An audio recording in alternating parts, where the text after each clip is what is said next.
Senador Andrade. Gracias, presidenta. En Colombia hubo 75 muertos por la represión del gobierno. 75 muertos. Yo tengo acá la declaración que hicimos sobre Colombia. No se exhorta nada al gobierno. Nada. Dice, preocupan los hechos, la protesta pacífica es un derecho, se exhorta a las partes que retomen el camino de la negociación. Esa es la declaración que votamos sobre Colombia. 75 muertos en represión. No se pide que el gobierno respete los derechos civiles, no se pide por las libertades y la democracia. Esa es la declaración que votamos sobre Colombia. No es la que propuso el Frente Amplio, que era mucho más dura con respecto a las muertes en Colombia. La declaración sobre Cuba, parece que la represión en Cuba sí es feroz. Sí es de una ferocidad brutal, es mucho más dura, mucho más contundente, mucho más agresiva. Lo que no parece tener, sinceramente, vínculo con la realidad entre lo que pasó en Colombia y lo que pasa en Cuba. En abril de 1960, porque no hay política sin historia, Lester Mallory decía acerca de la implantación del brutal bloqueo comercial, financiero, diplomático, decía: la mayoría de los cubanos apoyan a Castro. El único modo previsible de restarle apoyo interno es mediante el desencanto y la insatisfacción, que surjan del malestar económico y las dificultades materiales. Hay que emplear rápidamente todos los medios posibles para debilitar la vida económica en Cuba. Todos. Una línea de acción que, siendo lo más habilidosa y discreta posible, logre los mayores avances en la privación de Cuba de dinero y suministros para reducirle sus recursos financieros y salarios reales, provocar hambre, desesperación y derrocamiento del gobierno. A confesión de partes, después de 60 años, Allen Dulles declaraba, agente del Consejo de Seguridad Nacional de la CIA: no tenemos en mente una rápida eliminación de Castro, sino más bien acciones con vistas a facilitar que dirigentes responsables de la oposición tengan una oposición sólida. ¿Cómo nació la Revolución Cubana? Ferozmente agredida. En la primera década, más de 170 atentados terroristas contra la isla, promovidos desde la principal potencia hegemónica imperial, de todo tipo. En 60 años han costado miles de vidas de cubanos, daño directo a la economía, promovidos por los defensores de la libertad. Se menciona esto en la declaración, ni un punto, ni una coma. Yo saludo el espíritu del senador Viera, pero no es lo que se está votando. No hay una sola referencia al brutal bloqueo económico, comercial, diplomático y además a una potencia que no ha tenido reparo en amparar el terrorismo hacia una pequeña isla. Hacia una pequeña isla. Abril del 97 explota una bomba en el Hotel Coiba, en La Habana. Días después fue detectada otra en el mismo lugar. En mayo explota una en la oficina de la empresa Cubacán, en México. En julio y octubre detonan bombas en los hoteles Capri, Nacional y otra vez en la discoteca Meliá Coiba. En la oficina de la empresa Javantur, en Bahamas, en el Hotel Sol Palmeras, en Varadero, en el Tritón, en Chateau, Miramar, Copacabana, en la capital, así como el restaurante La Bodeguita del Medio, uno de los lugares más concurridos. ¿Por qué coloco esta ola de atentados terroristas en la isla? Por lo siguiente. Desde la mafia cubana se sostuvo un principio de la mafia en Miami, de que nada tenían que ver, que eran en todo caso fuerzas disidentes internas de Cuba, que habían intentado, y que toda una campaña del gobierno cubano queriendo adjudicar a los Estados Unidos y al gobierno norteamericano su participación. Y hubo acalorados discursos. Están perseguidos los comunistas cubanos y ese régimen. Tengo acá algunos testimonios, año 97. ¿Qué pasó después, unas semanas después? Detuvieron a 2 mercenarios salvadoreños y 3 guatemaltecos, que dijeron: nos contrató Posada Carriles. Dijeron: no, eso es una barbaridad, ¿cómo va a ser Posada Carriles? No puede ser, no tiene nada que ver. Esto es la paranoia comunista de los cubanos. ¿Qué hizo Posada Carriles 2 semanas después? una entrevista al New York Times y se golpeó el pecho. Tengo acá la entrevista. Se golpeó el pecho y sostiene, Jorge lo controlaba todo, Jorge Canosa, otro de los vinculados a la mafia cubana, generando atentados terroristas contra la isla. Esas son las condiciones que tuvo que sobrevivir Cuba.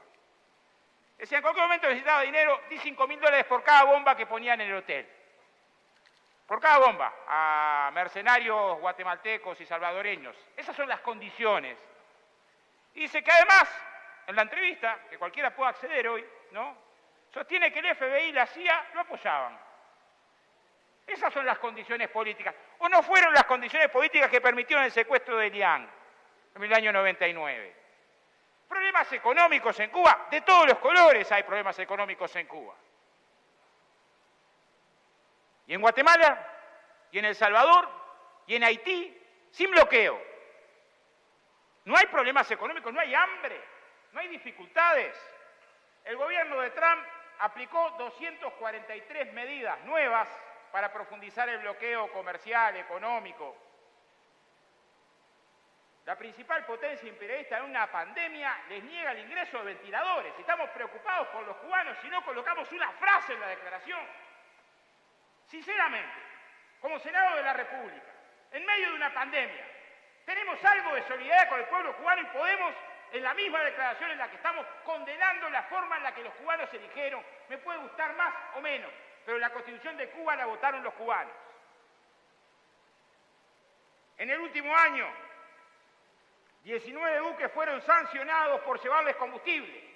Si el bloqueo no es importante, ¿por qué no le dejan acceder a combustible o alimentos?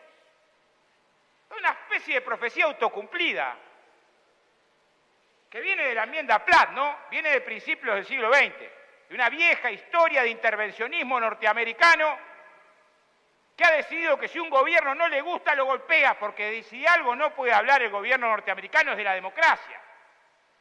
Si las primeras movidas contra Cuba se organizaron desde la dictadura de Trujillo, ¿o no? ¿Dónde se formó y se armó militarmente la Brigada Rosa, que intervino militarmente contra la revolución recién nacida? Eso congela la representación, sí congela la representación, complica la representación, complica la representación. Complica el proceso del sistema político en Cuba, no hay duda, no hay duda. Analizarlo sin contexto histórico y sin la intervención brutal del imperialismo norteamericano es estafarnos desde el punto de vista del rigor. Por primera vez se aplica el título 3 de la ley Gelbarti. Es criminal lo que se le hace al pueblo cubano. Pero es como que yo diga, mire, a mí me va a doler el dedo. Yo les apuesto que me va a doler el dedo. Digo, ¿pero por qué te va a doler el dedo? Sí, me va a doler el dedo. Y voy me doy un martillazo en el dedo. ¿Vieron que me dolía el dedo? Y bueno, si te das un martillazo te duele el dedo. O Estados Unidos dice que Cuba tiene problemas. Y la tiene hace 60 años acogotada brutalmente. Y en medio de esa circunstancia brutal, Cuba que no es perfecta, Cuba que tiene problemas, manda 57 brigadas de médicos al mundo, en medio de la pandemia. Yo me emocioné, Presidenta, cuando en el momento más dramático de la pandemia en Italia desembarcaron los médicos cubanos. Y también emocionó cuando en Haití, un país pobre que no puede pagar un peso, los primeros médicos que llegaron fueron los médicos cubanos. Y me emociona en Uruguay cuando 100.000 uruguayos pueden ver, gracias a las operaciones de ojos que tuvieron que ver con los médicos cubanos. Y hace unos años,